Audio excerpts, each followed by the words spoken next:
আপনাকে তিনটা প্রশ্ন করব, এই তিনটা প্রশ্নের জবাব যদি আপনি দিতে পারেন তাহলে আপনি বাঁচতে পারবেন। তিনটা প্রশ্ন করব, এই প্রশ্নের জবাব হাদিস দিয়ে দিলে মানব না, কোরআন দিয়ে দিলে মানব না। যোগ আলম, পাখি একটা আলম, পশু একটা আলম, এইভাবে সূর্য একটা আলম, চন্দ্র একটা আলম, পৃথিবী একটা আলম, সাত আসমান আলম, সাত জমিন আলম, জান্নাত আলম, জাহান্নাম আলম, সিদরাতুল মুনতাহা আলম, তারপর লা মাকান লা জামান হুব্বে সেরফা লা তাইন লাহুদ জাবারুত মালাকুত, এগুলো সবই হলো আলম। আরশ একটা আলম, কুরসি একটা আলম, কুরসির উপরে আমার আল্লাহর কুদরতি জাত মোবারক, সবার উপরে কুরসি, তার উপরে আল্লাহ পাকের কুদরতি জাত, তাহলে সবার উপরে কুরসি। এই যে একটা জমিন, তার নিচে আরো 6টা জমিন, তার নিচে তাহাতাস সারা, এই তাহাতাস সারা থেকে আল্লাহর আরশ পর্যন্ত পুরাটাকে বলা হয় আলামিন। আমার নবী শুধু আরবের জন্য না, শুধু মানুষের জন্য না, শুধু জিনের জন্য না, আল্লাহর সৃষ্টি যেখানে আমার নবী রহমত হলো সেখানে। আরো ধরে বলেন না সুবহানাল্লাহ। এখন আপনাদেরকে প্রশ্ন করা হবে, আল্লাহ পাক কোন জায়গায় নাই? ভালো করে গান। আল্লাহ সব জায়গায় আছে। সব জায়গায় কি আছে? আছে না? আল্লাহ সব জায়গায় বিরাজমান। এখন বলবো নবী নাই কোন জায়গায়? আল্লাহ পাকের সৃষ্টি যেখানে আল্লাহর রব, আমার নবীজি রহমত হিসেবে গোটা সৃষ্টির মধ্যেই সেখানে আছেন। আল্লাহ যেখানে আমার নবী সেখানে আল্লাহর রব হিসেবে, আমার নবীজি রহমত হিসেবে। তোরা বলেন সুবহানাল্লাহ। কোরআনকে আল্লাহ তাআলা বলেছেন রহমাতুল লিল মুসলিমিন, সেই কোরআনের কারণে লাইলাতুল কদর দামি হয়েছে, আর লাইলাতুল কদরের কারণে রমজান মাস শ্রেষ্ঠ হয়েছে। যাকে আল্লাহ পাক রহমাতুল লিল আলামিন বলেছেন, উনি এসেছেন রবিউল আউয়াল মাসের 12 তারিখে। যে তারিখে এসেছেন ওই তারিখটা লাইলাতুল কদরের চাইতেও দামি হয়েছে, আর একটা রাতের কারণে গোটা মাস রমজানের চাইতে কোটি গুণ দামি হয়েছে।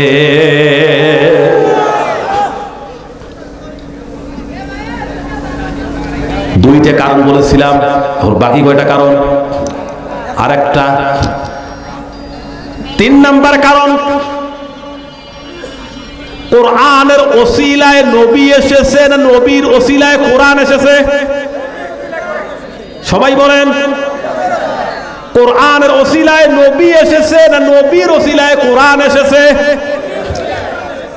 মুসলমান ভাইরা আমার, আল্লাহ পাক যেই দিন আদম আলাইহিস সালামকে সৃষ্টি করেছেন, মুস্তাদরাকাতুল হাকিম শরীফের মধ্যে উল্লেখ করা হয়েছে, যেই দিন আল্লাহ পাক আদম আলাইহিস সালামকে সৃষ্টি করেছিলেন, সৃষ্টি করার পরে যখন আল্লাহ পাক রূহ ফুৎকার দিলেন, রূহ ফুৎকার দেওয়ার পরে আদম আলাইহিস সালাম সেজদার মধ্যে পড়েছিলেন।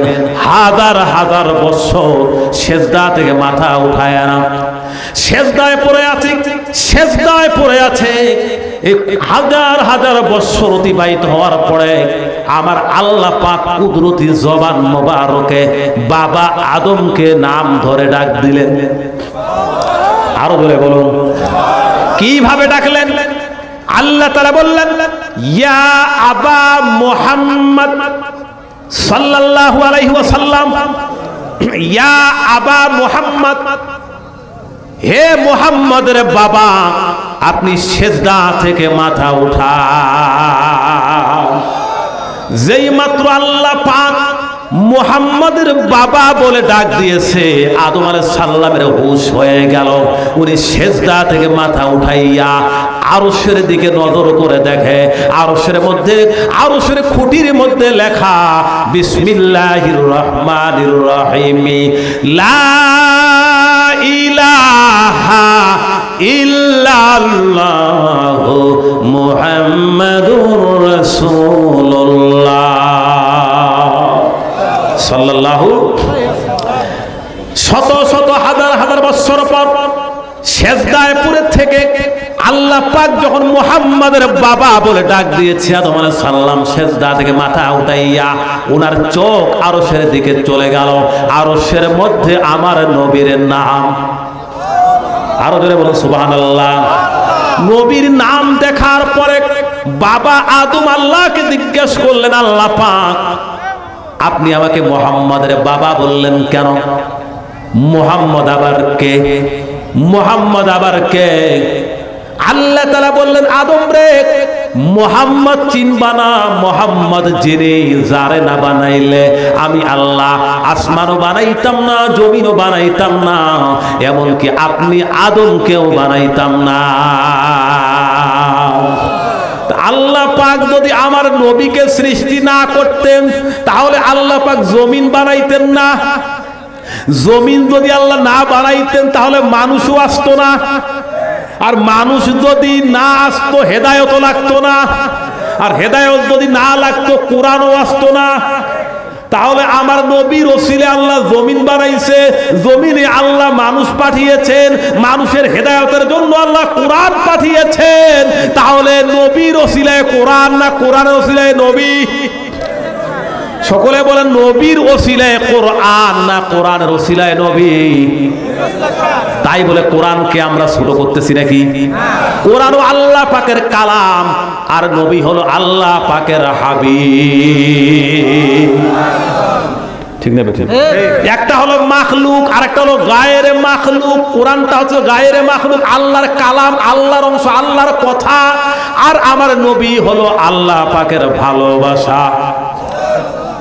জগতে যা বানাইলেন আল্লাহ সবই নবীর নূরের উজালা, হাদিসে তার প্রমাণ পাওয়া যায়। আমার নবীজির লাগিয়া জগৎ দিল মাওলায় বানায়া, নবীজির নূর দেখতে পাওয়া যায় গো, সময় যায় কেমনে যাব সোনার মদিনায়? বলেন কেমনে যাব সোনার মদিনায় গো, সময় যায় কেমনে যাব সোনার মদিনায়? সুবহানাল্লাহ ধরে বলেন, আরো ধরে বলতে হবে সুবহানাল্লাহ।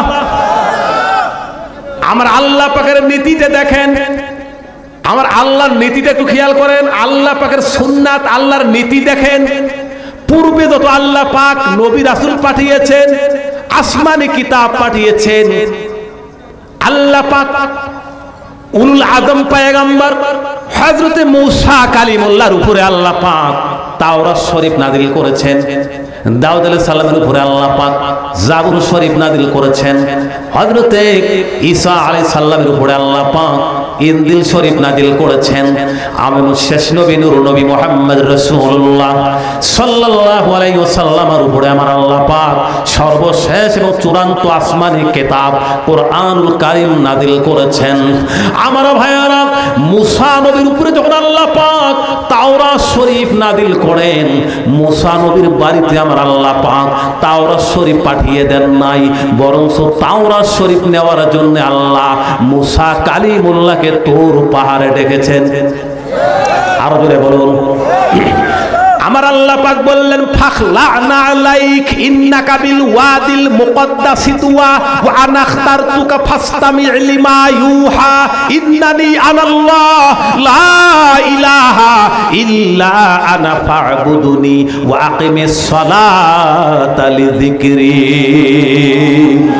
16 নম্বর পারা সূরা তাহার মধ্যে আপনারা এগুলো পাবেন। আমার ভাইয়েরা, তুর পাহাড়ে আমার আল্লাহ পাক মূসা কালিমুল্লাহকে 40 দিন অ্যারেস্ট করলেন। অ্যারেস্ট করার পরে তাওরাত শরীফ একবারে জুমলাতান একবারে নাযিল করলেন, জাবুর শরীফ জুমলাতান একবারে নাযিল করলেন, ইনজিল শরীফ জুমলাতান একবারে নাযিল করলেন। ওগো কালিমুল্লাহ, আপনি তুর পাহাড়ে আসুন, আপনাকে ওহী দেওয়া হবে। ওগো দাউদ আলাইহিস সালাম, আপনি অমুক জায়গায় আসুন, আপনাকে জাবুর দেওয়া হবে। ওগো ঈসা রুহুল্লাহ, আপনি বেতেলহামে আসুন, আপনাকে ইনজিল দেওয়া হবে। কিন্তু সবার জন্য আইন একরকম, আমার নবীর জন্য আইনটা পরিবর্তন হয়ে গেল। আমার নবীকে আমার আল্লাহ ডাকেন নাই, ওগো হাবিবুল্লাহ আপনি জাবালে নূরে আসুন, ওগো হাবিবুল্লাহ কোরআন নাজিল করা হবে, আপনি খাদিজার ঘরে আসুন, আপনি জাবালে সুরে আসুন। এই কথা বলা হয় নাই, বরং আল্লাহ পাক বলেছেন, ও জিবরাইল আমার বন্ধুকে হয়রান করা যাবে না, আমার বন্ধুকে কোথাও ডাকা যাবে না, আমার বন্ধু যেখানে যাবে তার পিছে পিছে তুমি কোরআন নিয়ে সেখানে যাবে। আরো যারা বলেন সুবহানাল্লাহ। ও জিবরাইল আমার বন্ধুকে ডাকা যাবে না, আমার বন্ধু যাকে যাবে যেখানে তুমি ওহী নিয়ে যাবে সেখানে।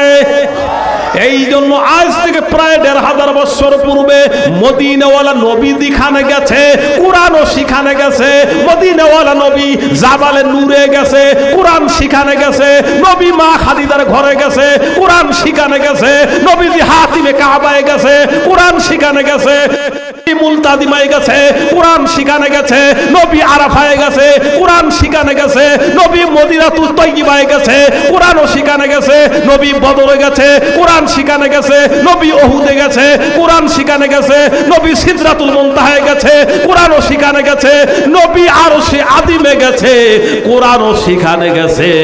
জোরে বলতে হবে মারহাবা। রহমতে আলম নবী নূরে মুজাসসাম, রহমতে আলম নবী নূরে মুজাসসাম, সাহাবীরা আতর বানায় ওই নবীদের ঘাম, বলুন সাহাবীরা আতর বানায় চিনো মানো জানো কেমন আমার নবীজি, যাহার পাগল চন্দ্র সূর্য তারকারাজি, তোমরা আরো শুনবানি সুন্দর কাহিনী, আরো শুনবানি সুন্দর কাহিনী, জান্নাতের রুমে রুমে লেখা নবীর নাম। এই প্রসঙ্গে একটা ওয়াকিয়া বললে আজকের আলোচনাটা আপনারা বুঝবেন। জান্নাতের রুমে রুমে আমার নবীর নাম। আমার ভাইয়ারা, আল্লাহর একজন ওলি ছিল, নাম হলো জুনায়েদ বাগদাদী রহমাতুল্লাহ আলাইহি। কি নাম বললাম? দুয়ার মধ্যে আমরা বলি কি বলি না? আল্লাহ পাকের ওলি সাইয়্যিদুত তাইফা হযরতে জুনায়েদ বাগদাদী রহমাতুল্লাহ আলাইহি জগৎ বিখ্যাত একজন আল্লাহ পাকের ওলি ছিলেন। উনি কাদরিয়া তরিকার একজন ওলি ছিলেন।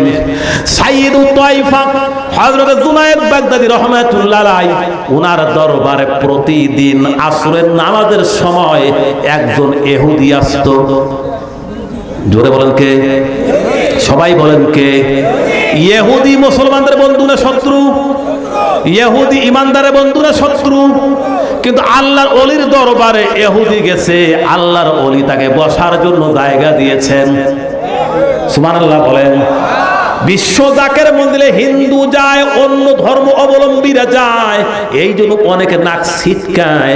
মুসলমানদের দরবার, খাজার দরবারে হিন্দু যায় কেন? বলে কি বলে না? রংপুর শহরে না বললে অন্য এলাকায় বলে, এখানেও বলে। এ ভাইরা, হিন্দু যাওয়াটা আমাদের দরবারে নতুন না।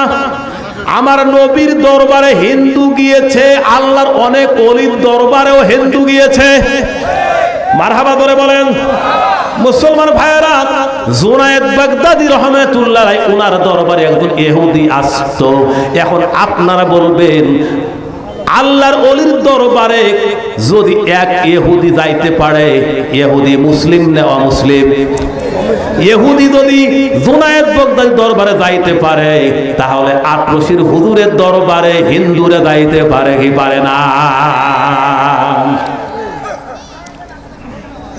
মুসলমান ভাইরা রে আমার, ভাইরা রে আমার, যে কথা বলতেছিলাম আমার সোনার চানেরা, সাইয়্যিদুত তায়েফা হযরত জুনায়েদ বাগদাদী রাহমাতুল্লাহ আলাইহি প্রতিদিন আসরের নামাজের সময় একজন ইহুদি আসতো।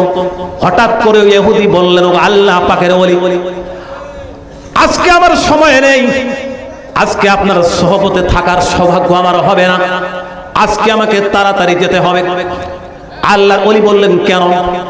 ইহুদি বললেন, ও আল্লাহ পাকের ওলি, আজকে আমার ইহুদিদের বাৎসরিক কনফারেন্স আছে, ওই কনফারেন্সে আমাদেরকে যাওয়া লাগবে এবং আমাদের কাছ থেকে অনেক রকমের হিসাব নিকেশ আমাদের পুরোহিত যারা, আমাদের পণ্ডিত যারা, তারা নেবেন এবং 1 বছর আমরা কিভাবে চলবো আর কিভাবে চলবো না এই ব্যাপারে আমাদেরকে গাইডলাইন দেওয়া হবে।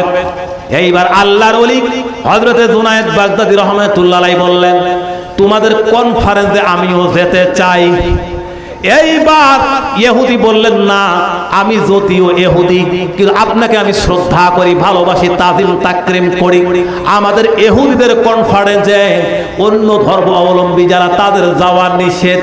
যদি আমরা বুঝতে পারি অন্য ধর্মের লোক আমাদের মাহফিলে এসেছে, তাহলে তাদেরকে আমরা অপমান করি এবং ক্ষেত্র বিশেষে মেরেও ফেলা হয়।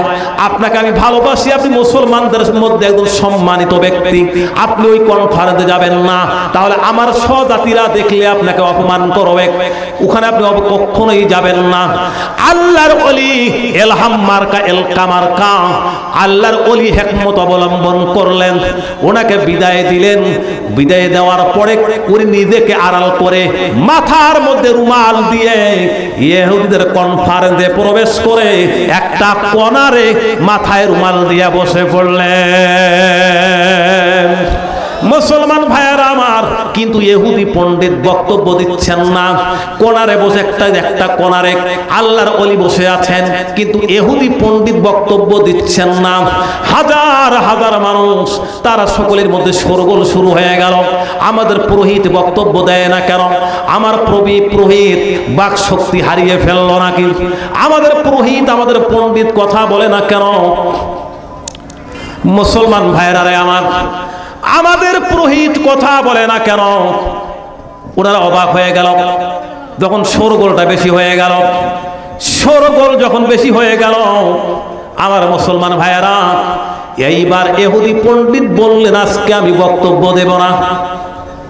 আজকে আমি, সবাই বলেন, আজকে আমি বক্তব্য দেব না। ইহুদিরা বললেন, কেন? আমাদের মজলিসে একজন মুসলমান প্রবেশ করেছে। সুবহানাল্লাহ ধরে বলেন।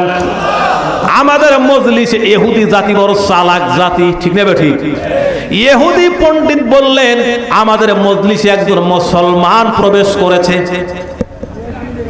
এইবার ইহুদিদের মধ্যে শোরগোল শুরু হয়ে গেল। কার এত বড় স্পর্ধা? আমাকে দেখায়া দিন, তাকে উপযুক্ত শাস্তি দেওয়া হবে, তাকে গ্রেফতার করা হবে। ইহুদি পণ্ডিত বললেন, না না, তাকে অপমান করা যাবে না, গ্রেফতার করাও যাবে না। উনি মুসলমানদের মধ্যে একজন সম্মানিত ব্যক্তি, লাখ লাখ মুসলমান তাকে অনুসরণ করে, অতএব তাকে সম্মানের সাথে আমার কাছে নিয়ে আসতে হবে। এই ওয়াদা যারা দিবেন তাদেরকে আমি দেখায়া দিব মুসলমান পণ্ডিত কোথায় বসে আছেন। ইহুদিরা বললেন, ওগো আমাদের পণ্ডিত, আপনি যা বলবেন আমরা তাই মেনে চলব, আপনাকে আমরা ফলো করব, আপনাকে আমরা অনুসরণ করব। ওই ইহুদি পণ্ডিত বললেন, ওই যে দক্ষিণ কোণার এক সাদা রুমাল মাথায় দিয়ে বসে আছেন। এইবার ইহুদিরা গিয়া ওই মুসলমান পণ্ডিত আল্লাহর ওলি সাইয়্যিদুত তায়েফা হযরতে জুনায়েদ বাগদাদী রাহমাতুল্লাহ আলাইহিকে সম্মানের সাথে মঞ্চের মধ্যে নিয়ে আসলেন। মঞ্চে যখন আসলেন, এইবার ইহুদি পুরোহিত বললেন, ওগো আল্লাহ পাকের ওলি, আপনাকে আমি ভালো করে চিনি, আপনি তো জানেন এটা ইহুদিদের কনফারেন্স, আপনি এসেছেন কেন, কারণটা কি? আল্লাহর ওলি বললেন, আমি তোমাদের কার্যক্রম দেখার জন্য এসেছি, কিছু জানার জন্য এসেছি। জুনায়েদ বাগদাদী রাহমাতুল্লাহ আলাইহি এই কথা বললেন। ইহুদি পণ্ডিত বললেন, আমাদের এই জায়গায় অন্য ধর্মের লোকদের আসা নিষেধ, আমরা তাদেরকে অপমান করি, ক্ষেত্র বিশেষে মেরেও ফেলি। আপনি যেহেতু এসেছেন, আপনি সম্মানিত ব্যক্তি, আমরা আপনাকে অপমান করব না, মেরেও ফেলব না। তবে আমি আপনাকে 3টা প্রশ্ন করব, এই 3টা প্রশ্নের জবাব যদি আপনি দিতে পারেন তাহলে আপনি বাঁচতে পারবেন। 3টা প্রশ্ন করব, এই প্রশ্নের জবাব হাদিস দিয়ে দিলে মানব না, কোরআন দিয়ে দিলে মানব না, যুক্তি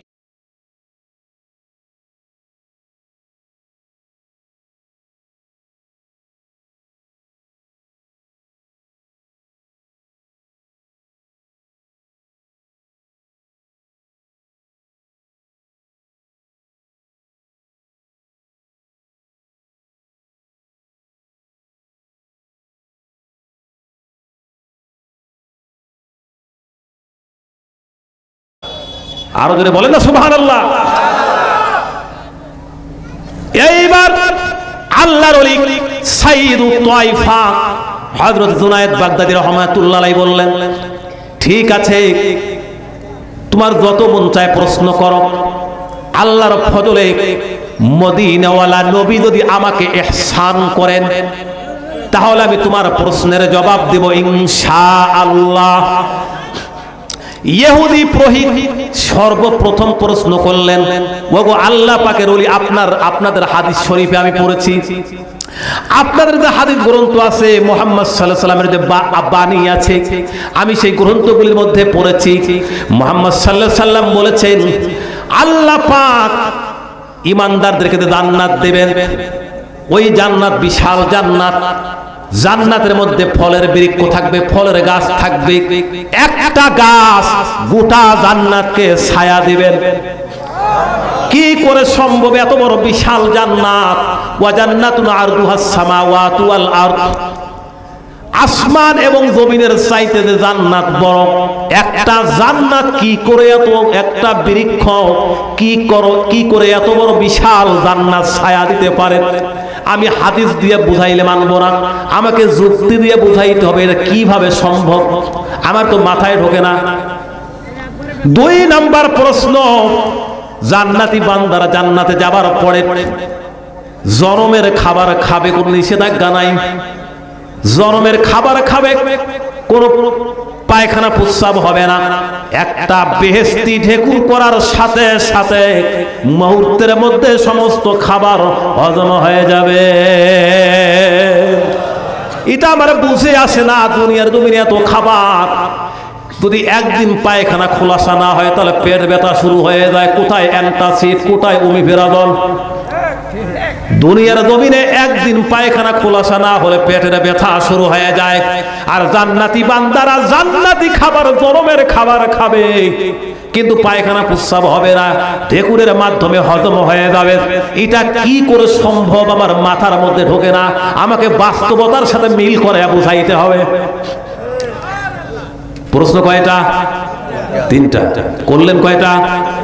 3 নাম্বার প্রশ্ন, জান্নাতি বান্দারা জান্নাতি খাবার যতই খাবে, একই ফল বারবার খাবে, কোনো বিরক্ত হবে না। যতই খাবে ততই নতুন নতুন মজা আমার আল্লাহ দান করবে।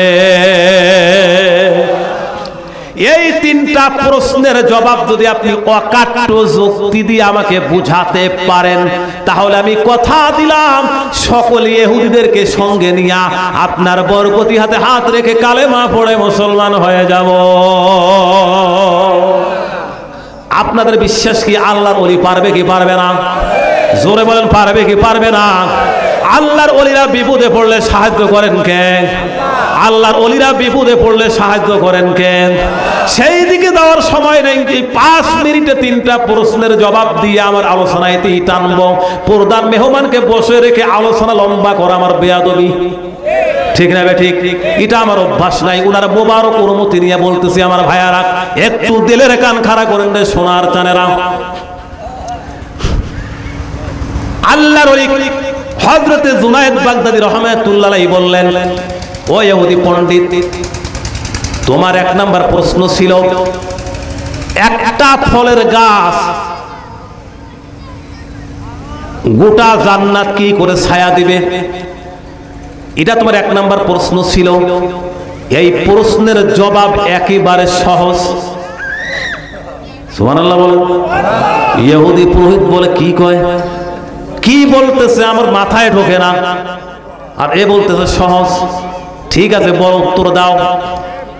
এ ইহুদি পুরোহিত, আল্লাহর এই গোটা পৃথিবী, আল্লাহর এই গোটা পৃথিবী কয়টা সূর্য আলো দেয়? সবাই বলেন, হাত তুলে বলেন কয়টা?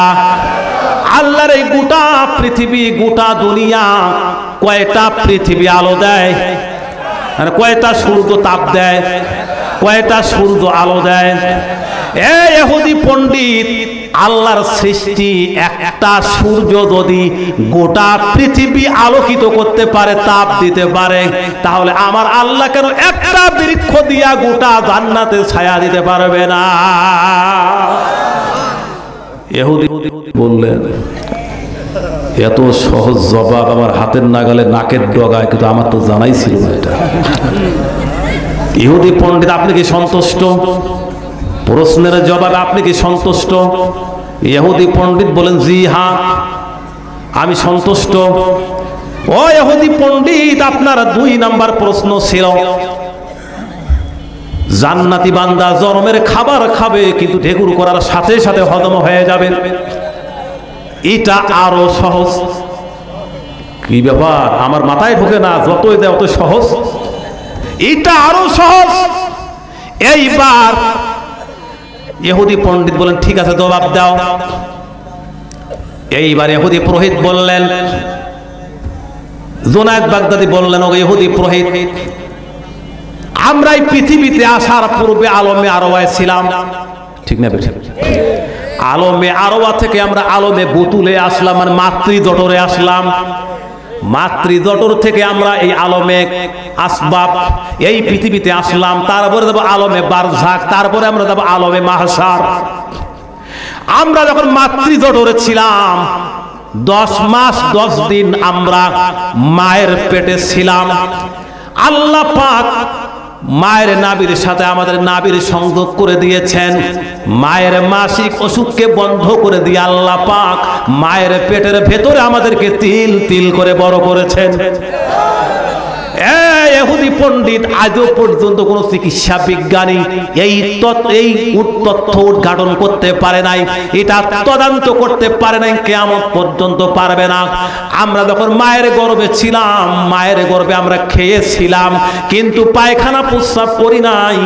যে আল্লাহ মায়ের পেটের ভেতরে প্রস্রাব পায়খানা ছাড়াই আমাদেরকে বড় করতে পারলেন, খাওয়াইতে পারলেন, হজম করাইতে পারলেন, ওই আল্লাহ কেন জান্নাতি খাবার পায়খানা প্রস্রাব ছাড়াই ঢেকুরের মাধ্যমে হজম করতে পারবে না? আল্লাহু আকবার, নারে তাকবীর, আল্লাহ, নারে রিসালাত, ইয়া রাসূলুল্লাহ।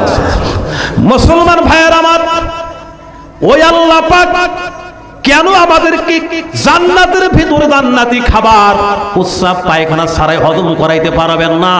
যে আল্লাহ মায়ের পেটের ভিতরে পারলো, ওই আল্লাহ জান্নাতেও পারবেন। জোরে বলেন সুবহানাল্লাহ। ক্ষমতাকার, ক্ষমতাকার, হাত তুলে দেখান ক্ষমতাকার। প্রশ্ন কয়টা? প্রশ্ন কয়টা? জবাব দিলাম কয়টা? আর বাকি আছে কয়টা? সর্বশেষ প্রশ্ন। এইবার জুনায়েদ বাগদাদি রাহিমাহুল্লাহ বললেন, ইহুদি পুরোহিত, আপনার 3 নাম্বার প্রশ্ন ছিল জান্নাতি বান্দা জান্নাতি খাবার যতই খাবে ততই মজা বাড়বে, বিরক্ত হবে না। এটা কি করে সম্ভব? দুনিয়ার জমির যতই ভালো আম, রাজশাহীর ল্যাংরা আম, হাড়ি ভাঙ্গা যত কিছু আছে, 1 বার 2 বার 3 বার খাইলে আর খাইতে মন চায় না। কিন্তু জান্নাতের মধ্যে যতই খাবে ততই মজা বাড়বে, এটা কি করে সম্ভব? এটাই ছিল আপনার 3 নাম্বার প্রশ্ন। এর জবাব আরো সহজ। এইবার ইহুদি পুরোহিত বলেন, ঠিক আছে 2টা জবাব তো দিলে আমি সন্তুষ্ট, শেষের জবাবটাও দিয়ে দাও। এইবার আল্লাহর ওলি সাইয়্যিদুত তাইফা হযরতে জুনায়েদ বাগদাদি রাহমাতুল্লাহ আলাইহি উনি বললেন, ও ইহুদি পুরোহিত, আমার আল্লাহ পাক আমাদেরকে আমার নবীর মাধ্যমে একটা কিতাব দিয়েছেন, সর্বশেষ এবং চূড়ান্ত আসমানি কিতাব, নাম হলো আল কোরআন। এই কোরআন বান্দা যতই পড়ে ততই মজা লাগে। কোরআন নাযিল হয়েছে আজ থেকে প্রায় ১৫০০ বছর পূর্বে, তখন থেকে আজ পর্যন্ত একই সূরা নামাজে পড়ে সূরা ফাতিহা, কিয়ামত পর্যন্ত প্রত্যেক রাকাতেই সূরা ফাতিহা পড়বে।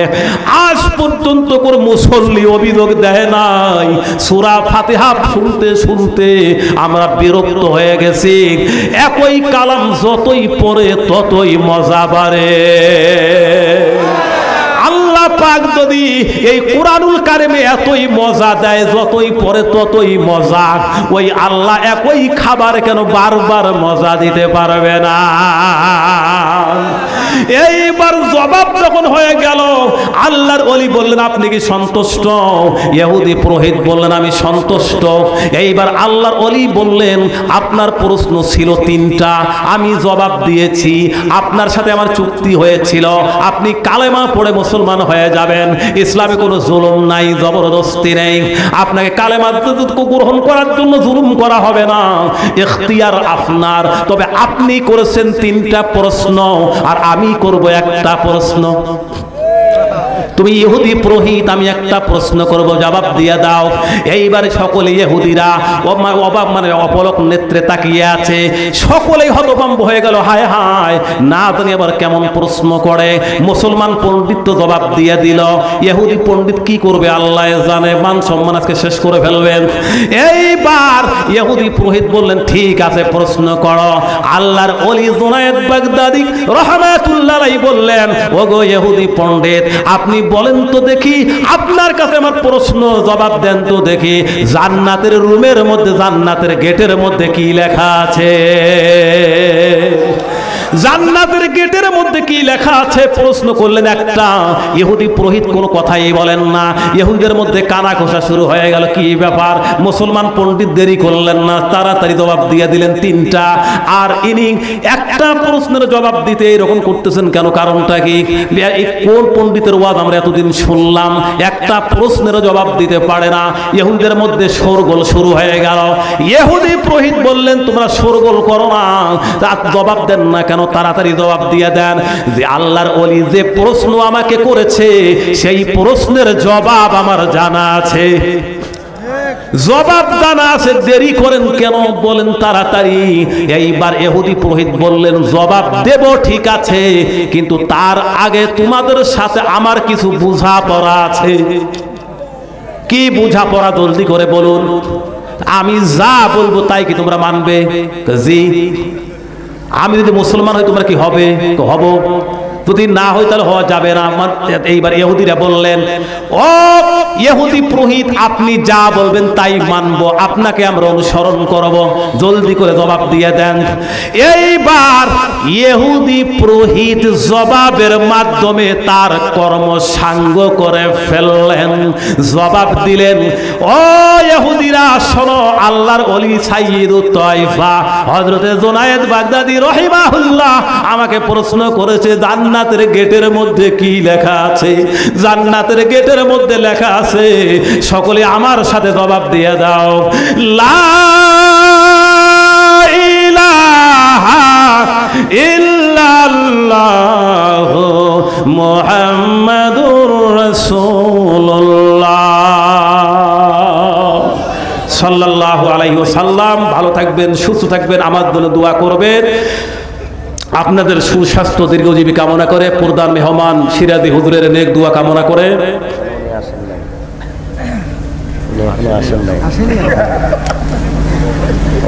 আমি আজকে ফজরের নামাজ পড়ি খান।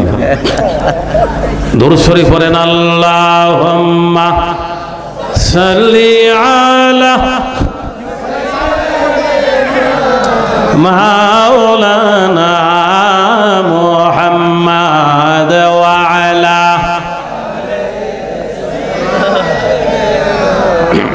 মাওলানা মুহাম্মদ। আমি এটা বলতেছিলাম, জান্নাতের রুমে রুমে আমাদের নবীর নাম। আল্লাহর ওলি জুনায়েদ বাগদাদি রাহমাতুল্লাহ আলাইহি হিকমতে প্রশ্ন করেছেন, আর ইহুদি পুরোহিত জবাবের মাধ্যমেই সকল ইহুদিদেরকে সঙ্গে নিয়ে আল্লাহর ওলি জুনায়েদ বাগদাদির হাতে হাত রেখে কালেমা পড়ে মুসলমান হয়ে গেলেন। আমার নবীর নাম শুধু জান্নাতের গেটে না, জান্নাতের গেটে, জান্নাতের রুমে রুমে, হুর গেলে মানের কপালে কপালে, গাছে শিকড়ে করে ডাল পালে, সব জায়গায় আমার নবীর নাম। রহমতে আলম নবী নূরে মুজাসসাম, রহমতে আলম নবী নূরে মুজাসসাম। সাহাবীরা আতর বানায় ওই নবীদের ঘাম, বলুন সাহাবীরা ওই নবীদের আওয়াজ হয় না, রহমতে আলম নবী নূরে মুজাসসাম, রহমতে আলম